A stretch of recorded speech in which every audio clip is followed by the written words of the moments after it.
The great hall, once the heart of celebration and council, now breathed only stillness. No harps sang, no courtiers whispered. The feasts were long over, and what remained was a faint echo of days that no longer belonged to the present. Gilded lamps hung motionless from the ceiling, and intricately carved columns lined the space like forgotten sentinels of a fading era. Once these walls had witnessed the height of royal glory. Now they bore silent testimony to a kingdom's quiet descent. At the far end, not seated upon the grand ivory throne, adorned with golden lions, but at a modest wooden desk, an aged man leaned forward. His back, once held high with the pride of command, now curved with time and burden. His fingers trembled slightly as they moved across the parchment, staining it with ink and memory. The hand that once signed decrees of great power now struggled to write a personal truth no audience would ever hear. I had it all, and I failed to preserve it. This was not a ruler speaking to a nation. This was a soul whispering to eternity. Where had the wise man gone, the one who once chose wisdom over wealth, discernment over fame? What happened to the youth who asked not for armies, but for understanding? Somewhere between sacred visions and political decisions, something essential was lost. Beyond the palace walls, Jerusalem continued its daily rhythm. Merchants traded, priests prayed, children played in the alleys. But inside, something sacred was unraveling. Not just the life of a king, but the clarity of his soul. What had begun with divine favor now ended in a quiet reckoning. This was not just the end of Solomon's rule, it was the twilight of his conviction. Do you feel the weight of his story? Share your thoughts in the comments below. Which chapter of Solomon's life speaks to you the most? If you were in his place, what would you have done differently? Like this video if his journey stirred something inside you. Subscribe and tap the bell so you don't miss stories that open the heart.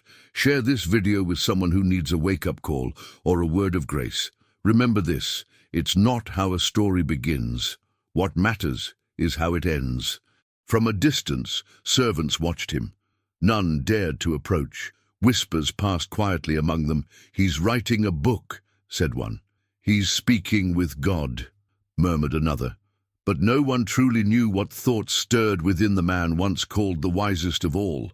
Only he knew the truth, that all he had built, temples, cities, palaces, could not fill the hollow space that now lived inside him.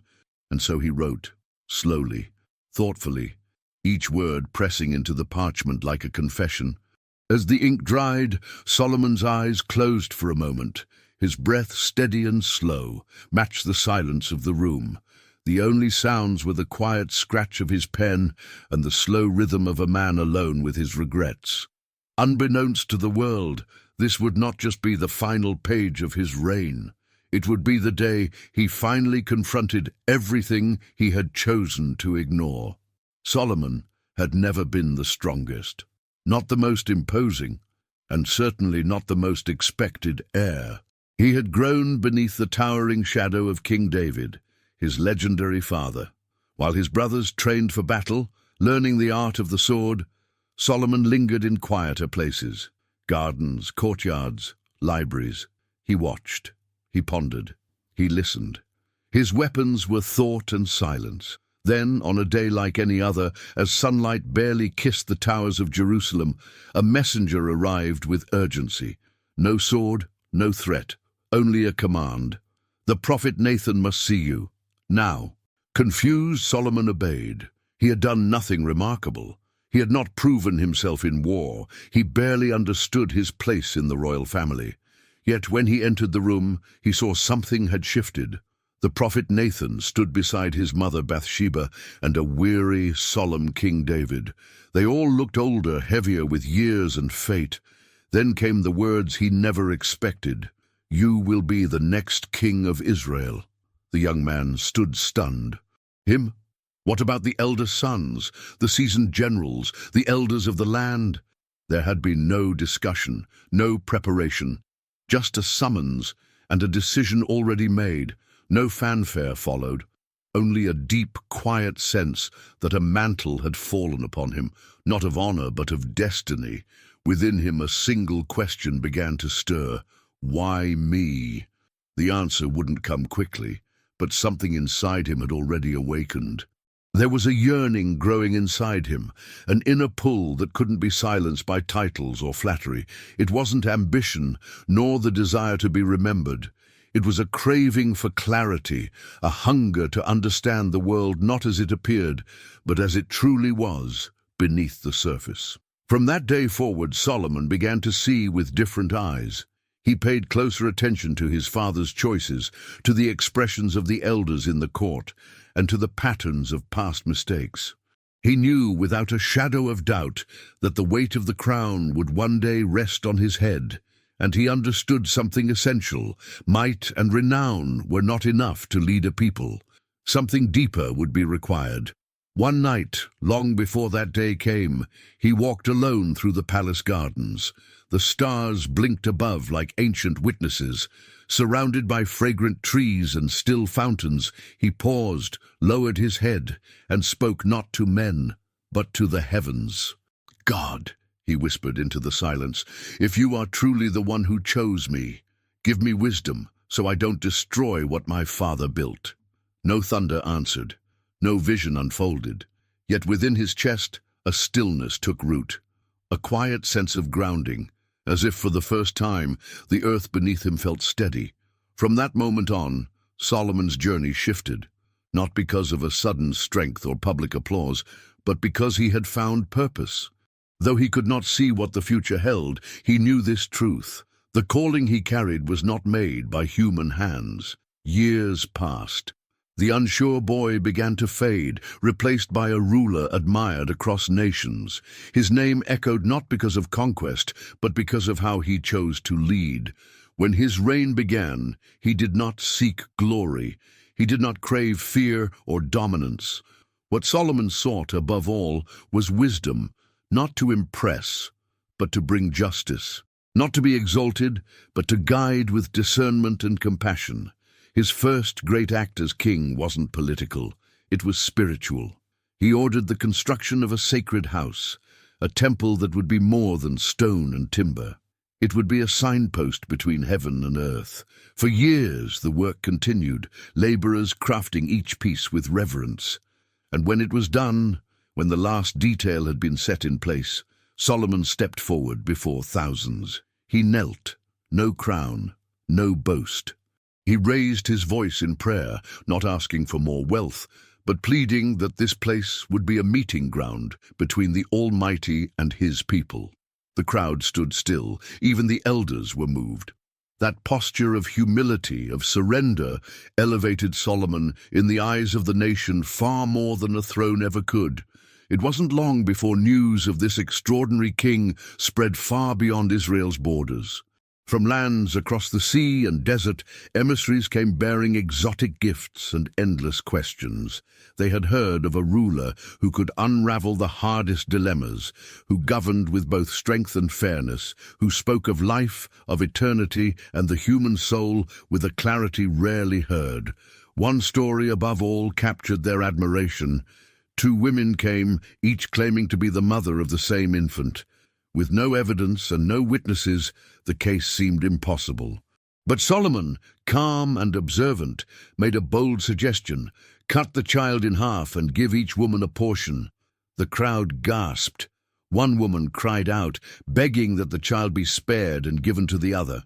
In that plea, Solomon saw the truth. Justice was served, not by intellect alone, but by perceiving the heart. That day the people saw more than a king. They saw someone who saw them. Solomon's mind never stopped growing. He studied the natural world, the movement of animals, the cycles of the seasons. He wrote countless proverbs, crafted songs, and shared insights still echoed today. Wealth flowed in, though he never chased it. Gold, silver, fine woods, rare spices, and shimmering stones filled his storehouses. Ships bearing his seal sailed to distant ports and returned with wonders never before seen in Israel. His palace became a place where the miraculous felt like routine. But perhaps no visitor made as lasting an impression as the powerful queen from the south. She had heard tales of his wisdom, his governance, his people's peace, and traveled across deserts and kingdoms to see if it was true. When she arrived, she listened, she watched. She walked through the ordered streets, spoke with his ministers, and marveled at the harmony she witnessed. Her words were simple, but profound. What I heard was not even half. Your wisdom and your prosperity surpass everything spoken. That meeting marked more than a moment of recognition. It revealed how Solomon's influence had grown beyond borders. His leadership wasn't just respected, it transformed how entire cultures viewed power, faith, and leadership. Yet amid all the accolades, Solomon never forgot his roots. In his public addresses, he often spoke of the covenant with God, of his father David's legacy, and the vital importance of keeping one's heart aligned with what is right.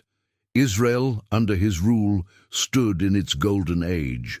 The cities thrived, trade flourished, roads stretched safely across the land, watched over by loyal guards. Foreign kings respected Israel's borders, and its people stood tall with pride. It was, without a doubt, a golden era, an age lit by peace, prosperity, and reverence. Yet even in the brightest seasons, shadows can begin to stretch. And often, the most dangerous storms don't come from outside, but from within.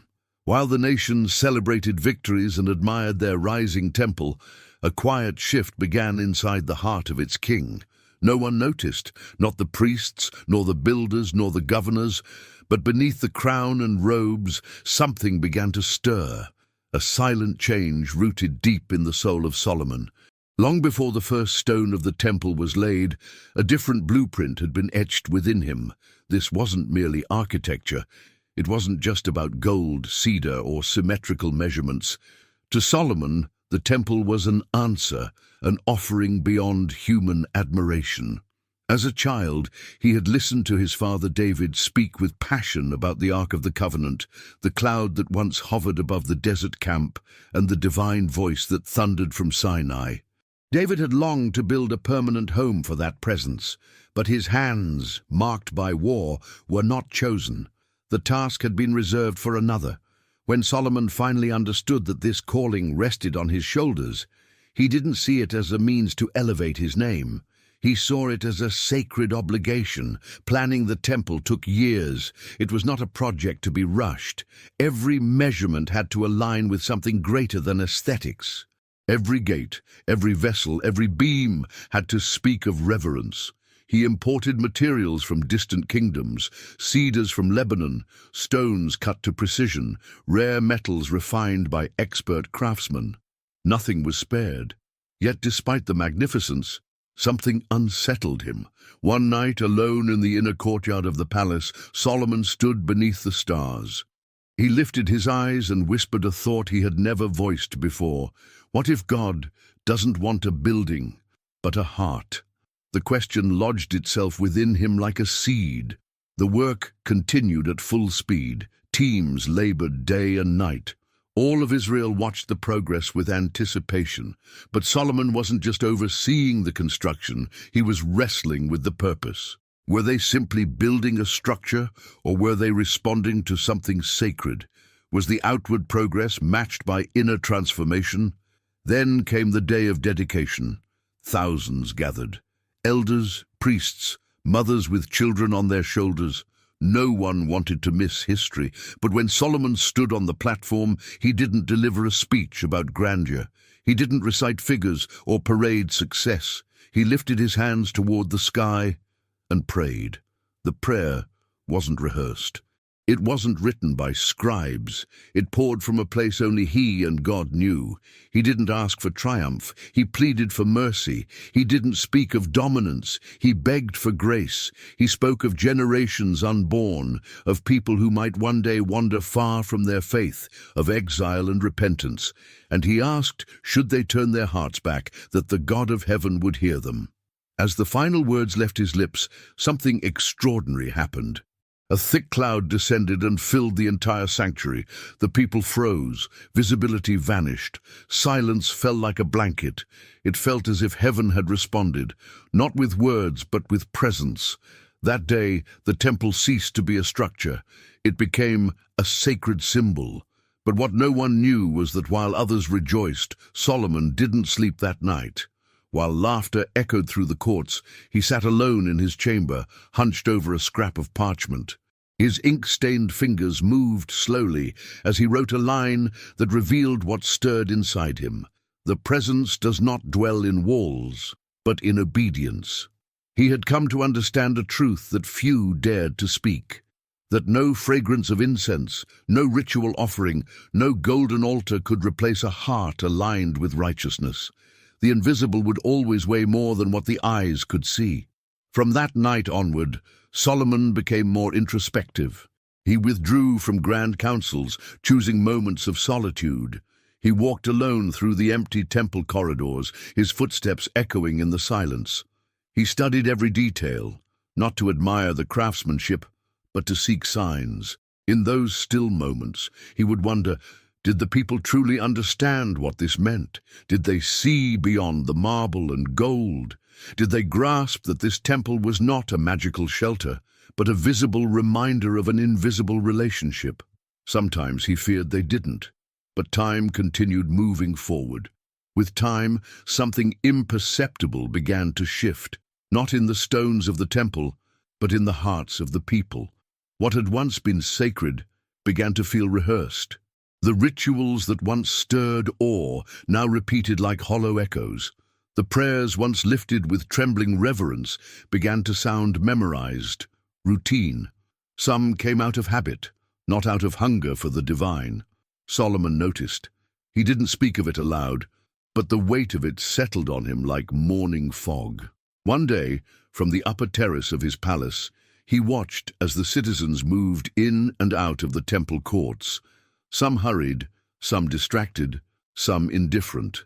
In silence, he picked up a piece of parchment and wrote, "We can build altars, but if the soul is empty, the incense rises nowhere."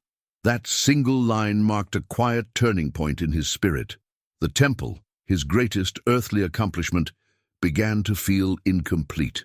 Not because of its design, but because of the hearts it was meant to awaken. Beneath the marvel of gold and stone, Solomon sensed a longing that no architecture could satisfy. Thus began a private journey. The king, who had erected the most majestic symbol of devotion, now set out to build something entirely unseen, a pursuit of meaning, a silent yearning that would follow him all his life. He had come to understand, perhaps too late, that a kingdom built on rituals alone was fragile. True sovereignty was not upheld by marble, but by loyalty to what is unseen. Outside, Jerusalem gleamed. Songs of joy filled its streets, markets buzzed, and the temple glowed beneath the sun. But across distant lands, the name Solomon began to echo in faraway courts and royal halls. Tales of his insight crossed deserts and seas.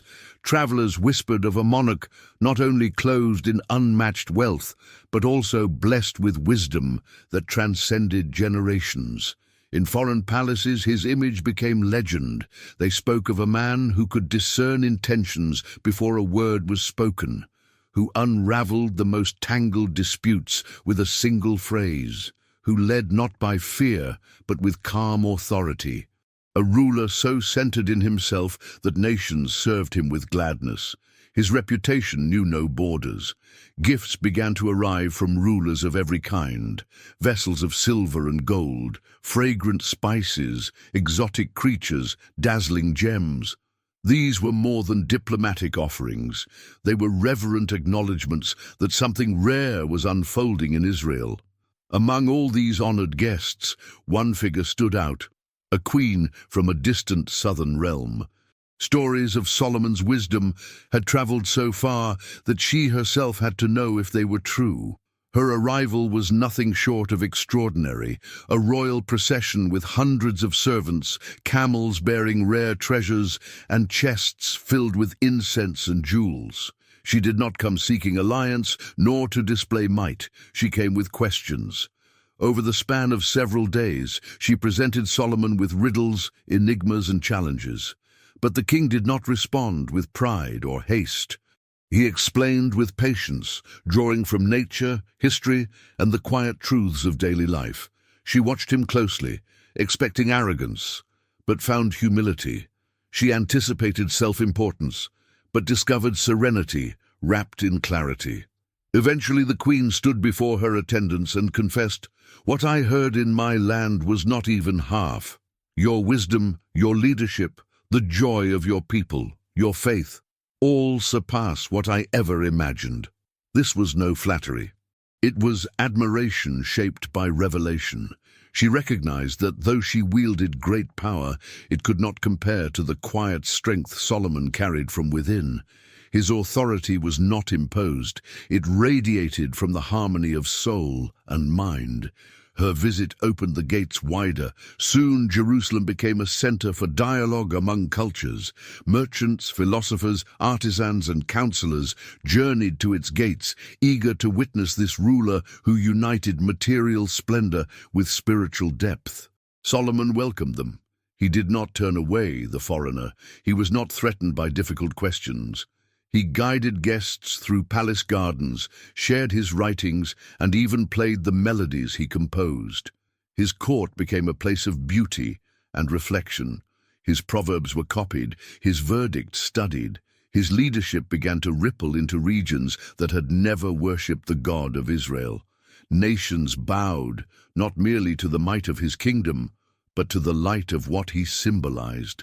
Yet in the quiet moments that followed the feasts, when the torches dimmed and the halls emptied, Solomon sat alone. The applause faded, and the man who once prayed for wisdom found himself surrounded not by noise, but by thought. At times, Solomon would sit alone on his balcony, gazing at the flickering lights scattered across Jerusalem. Below him, the city moved with life, merchants shouting, children laughing, priests offering prayers, but his thoughts drifted elsewhere. What are they really looking for when they see me? He wondered. Do they seek me, or the image they've created of me? It wasn't pride speaking. It was something deeper, a subtle unease. Though thousands praised him, very few truly knew the man beneath the golden crown. Behind the robes, behind the titles, behind the history, there lived a soul both admired and misunderstood. He began writing again, but his writings took a different shape now. Gone were the confident declarations of triumph. In their place came words marked by reflection, by a quiet melancholy, as if he could sense that the greatness surrounding him was like morning mist, glorious, yet fleeting. His wisdom remained. His reputation stood strong. But inwardly, something strained, like a strong branch starting to bend under the weight of time and choices. In the city squares, his name still drew cheers. In the markets, his accomplishments filled conversations. But deep within his spirit, Solomon sensed the forming of a hairline fracture. Small, silent, but undeniably real. It was there, at the peak of his reign, that the most dangerous decline began. Not the kind marked by war or rebellion, but the invisible kind. The kind that happens within. At first, every gift thrilled him. Every shipment of fine gold, every exotic jewel, every intricately crafted object from distant lands brought excitement.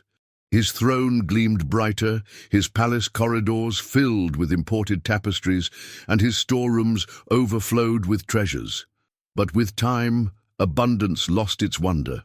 What once inspired awe became ordinary, and what once felt like divine favor slowly began to feel like an unbearable weight. The royal scribes could no longer keep up with the counting. Caravans blocked the gates with their sighs. Whispers in the streets grew louder. "How much is enough?" Solomon heard them. He said nothing. He walked his palace halls in silence, golden walls glistening around him, yet his thoughts remained unsettled. Governing such a vast and envied kingdom now demanded more than wisdom. It demanded political calculation. Treaties had to be forged, conflicts averted, trust secured. But in those days, peace was often sealed not by parchment, but by marriage. So they came, women from distant empires, from great cities and forgotten tribes. Each brought their own customs, their own languages, their own gods. At first it was diplomacy. It made sense. It strengthened bonds and prevented bloodshed. But slowly, his heart began to bend. Not all at once, not with rebellion, but with compromise. A request here, a small concession there, an innocent allowance. Then, on quiet hills outside Jerusalem, new altars began to rise, not for the God of Israel, but for the gods of other nations. Not in the heart of the city, but close enough to be felt. Solomon called it tolerance. He told himself, peace is built through understanding. But deep down he knew. He was crossing boundaries he had once sworn never to approach. The inner voice that had once guided him in youth, the one that whispered in gardens and echoed in the temple, now faded beneath the noise of his own reasoning. Discernment dulled, conviction softened, priorities blurred. Though his palace stood more magnificent than ever, to him it began to feel hollow. Night after night he lay awake. His thoughts pulled him backward, to the day the cloud descended upon the sanctuary, to the prayer he offered in full surrender, to the faith that had once burned so clearly. Now it felt like something had shifted. He still wrote, but the light in his words had dimmed.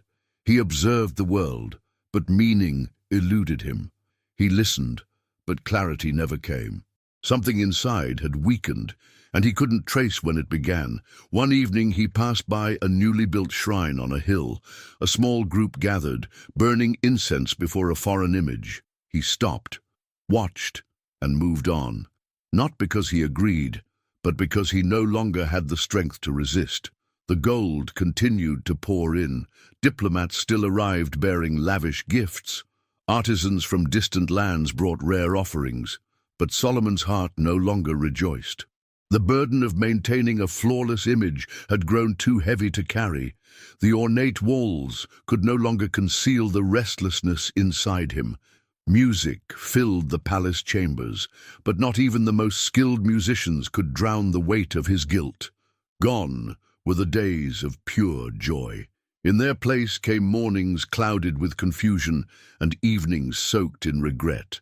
One night, sitting beneath the faint glow of his chamber lamp, Solomon penned words that would not be read aloud.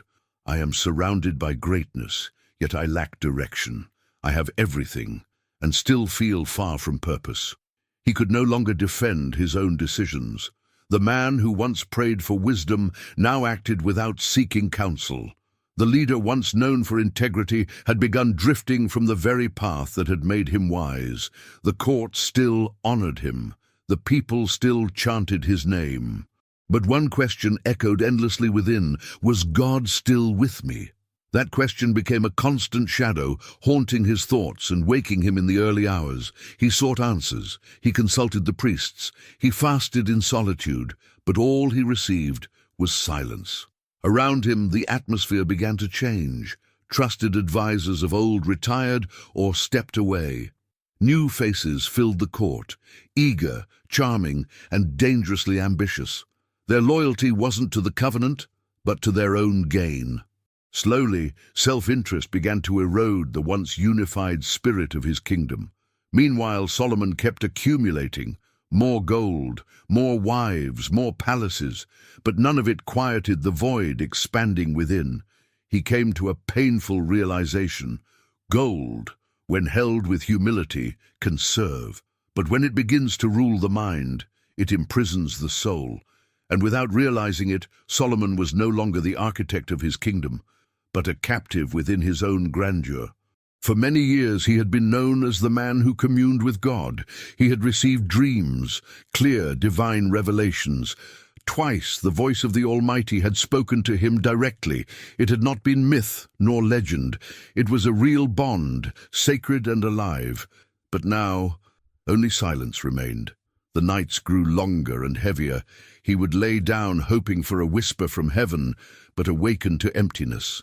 No voice, no dream, just a mind clouded with scattered thoughts and a heart heavy with questions. He tried to convince himself that it was normal, that silence was part of maturity, that perhaps he no longer needed guidance because he had learned enough. But in the quietest corners of his heart, he knew something had shifted. That divine connection had faded. What once was sacred communion had become routine religion. The prayers sounded rehearsed. The ceremonies went on, but the fire was gone. The temple still stood firm, but the king's heart no longer burned with devotion. Solomon remembered the beginning, when even uttering the name of the Lord would send a shiver through his bones, when no decision was made without first seeking heaven, when he ruled from a place of dependence, not pride. Now he signed decrees without prayer.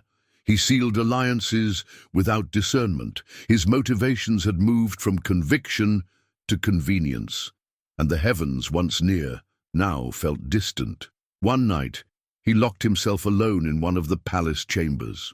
He lit a small oil lamp and opened an aged scroll, one of the first writings he had composed in his youth, filled with faith and reverence. He read it aloud, his voice cracked, and as the final words passed his lips, a single tear slid down his cheek. "Where are you, Lord?" he whispered.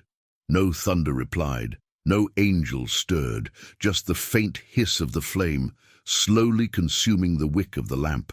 That silence was not emptiness, it was absence. He began to wonder, when did I lose my way? It hadn't been a single fall, but 1,000 small steps, a string of subtle compromises, sins tolerated, convictions delayed. One step at a time, he had wandered off course. The people didn't notice. To them, all seemed well. The king still wore fine robes, gave public speeches, welcomed visiting dignitaries, but in secret, his soul walked in shadow. And so, Solomon tried, quietly, desperately, to recover what had been lost. Solomon sought to reclaim what had been lost. He called for days of retreat. He temporarily banned foreign festivities. He walked through the temple alone in the early mornings, hoping the silence would awaken something sacred. But the closeness he once felt never returned. The priests insisted that God was still near, that the Almighty had not departed. But Solomon could not feel him. What had once been certainty was now suspicion. A quiet fear took root. Had I crossed a line I cannot uncross? Was there a threshold where mercy ended and judgment began? Each time he passed by a pagan altar, his spirit recoiled, but still he let them stand. Political caution held him back. He feared disrupting the fragile web of alliances formed through marriages and treaties. He had built an empire of peace, but obedience was the price he had failed to pay, and that price rose daily. One afternoon, Solomon climbed to the highest terrace of his palace. From there, he could see the sacred temple, glorious, towering, majestic. He remembered the day of its dedication, the descending cloud, the echo of his heartfelt prayer. Now, all of it felt like a distant memory. He reached for a wooden tablet and carved a phrase into it with slow, deliberate strokes. When the soul falls silent, the presence withdraws. It was not blame. It was confession. He did not accuse God of absence. He recognized the distance for what it was, his own doing. The heavenly visitations hadn't ceased because of divine anger. They ceased because his spirit had stopped listening. Though surrounded by riches, he lacked what mattered most. He had wealth, but no guidance, authority, but no direction, applause, but no peace. The palace felt colder, the corridors wider, the throne heavier, and then he understood. God had not stopped speaking, he had stopped listening. Buried beneath protocol, busyness, and compromise, Solomon had lost the stillness where eternal truth resides. He could not rewrite the past, but he could write about it. And a new desire began to grow, not to restore his own legacy, but to leave behind a warning, a record of his failures, his thoughts, his unanswered questions. Even if he no longer heard God the way he once had, he could still speak to others, urging them not to walk the same path. Solomon, the wise king, the builder of the temple, the man once revered across continents, was now a soul longing for the voice that had once called him by name. What had started as diplomacy had ended in silent betrayal. In his quest to keep peace with neighboring nations, Solomon accepted more than treaties. Through the palace doors came foreign wives, but with them arrived unfamiliar rites, carved idols, whispered incantations not addressed to the God of Israel. At first, it seemed minor. A small altar here, a respectful offering there. Far from the temple, far from public worship. It didn't feel dangerous, but compromise has a habit of growing. In time, temporary shrines became permanent structures. Altars arose outside Jerusalem, some hidden, others boldly visible. Solomon didn't build them, but he permitted them. And with every unspoken word, with every unchallenged ritual, he gave them legitimacy. Each of those altars was a fracture in the spiritual wall that once guarded Israel. The people's devotion splintered. Some still worshipped the God who had delivered their ancestors from slavery. Others, tempted by new promises, turned to foreign gods that offered rain, victory, or fertility. Israel's spiritual unity unraveled. Solomon, who had once centralized worship in the house of God, now presided over a land where incense rose toward many skies, as if all paths were equal, as if truth had become optional. And the most terrifying part? Some of these gods demanded dark sacrifices, practices that violated every principle Solomon once held sacred. There were deities that required blood, human blood, innocent lives offered in ceremonies soaked in shadows. How had it come to this? Perhaps not from malice, but from erosion, fatigue, the subtle deception that status could protect him from failure. He had convinced himself he could play with fire and never burn. He thought he could dwell among impurity and remain untouched, but reality proved otherwise. With every new altar raised in honor of a foreign god, Solomon drifted further from the one who had chosen him. What began as mere gestures of tolerance became visible defiance of the covenant he once vowed to keep. From the heights of his palace he could see them, first small, then taller, bold against the horizon.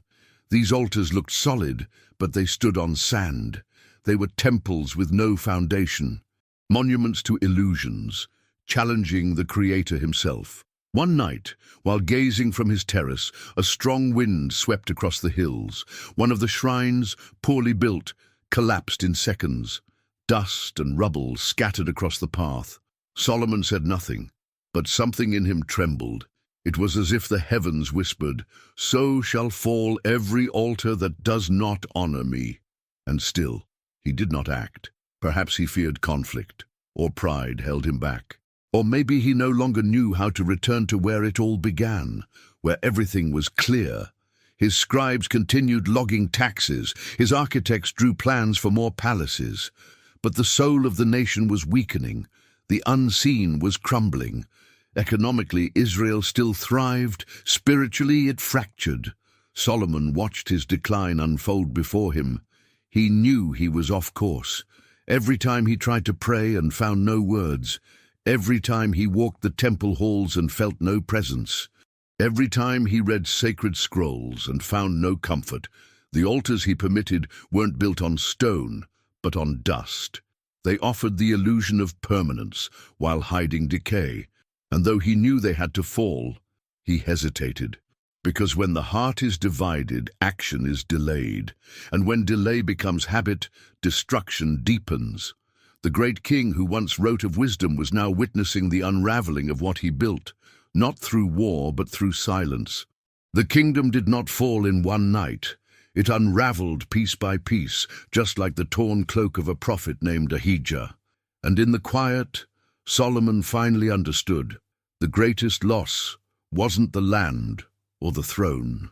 It was the voice he stopped seeking. And so the king who began his reign with a crown finished it on his knees, not before a nation, but before truth.